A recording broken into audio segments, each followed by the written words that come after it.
The United States Department of Agriculture continues to shine a beautifully bright light on the growing presence of women in U.S. agriculture. In some ways, the USDA Census of Agriculture taken every 5 years always did, but more and more we're discovering exciting statistics about our U.S. women in agriculture. Sherry Saylor is just one of those women.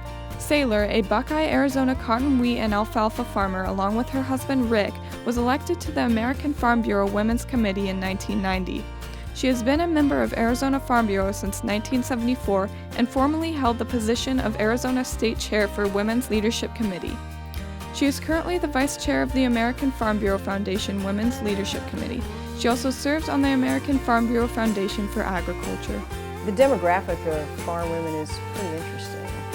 I'm one of the 80% of farm women who work off the farm, which is kind of unique because many people maybe we're driving tractor or irrigating, but what has helped our farm the most is if I provide some stability, cash flow, help with insurance, and make it a full partnership with my husband. The neat thing about it is, though, that I'm still very involved in the farm, in the decisions that are made, and I still run for parts or help on occasional things physically out on the farm, but mainly I'm promoting agriculture where I work and how I operate my life.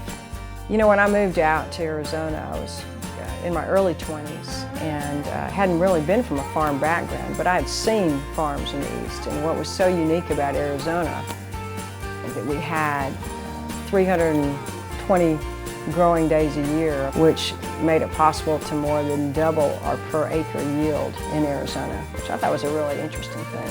The fact that we always had sunshine, we irrigated everything so we could control a lot of the elements that go into farming, which is a huge part of farming. It's being able to control the inputs that you put into the crop. So it's been interesting. It's funny that sometimes I feel like a rock star living out here in the country because there's only 2% of us left in production agriculture, and every day I wake up and my view is of a field, whether it's cotton or wheat or alfalfa. And I feel very privileged to be part of that 2% that are actually in the production agriculture. Truly, agriculture is the basic industry. We all need to eat and wear clothes, and we provide food and fiber and fuel now to this country and 30% of the world. So it's exciting to be a part of such an amazing industry.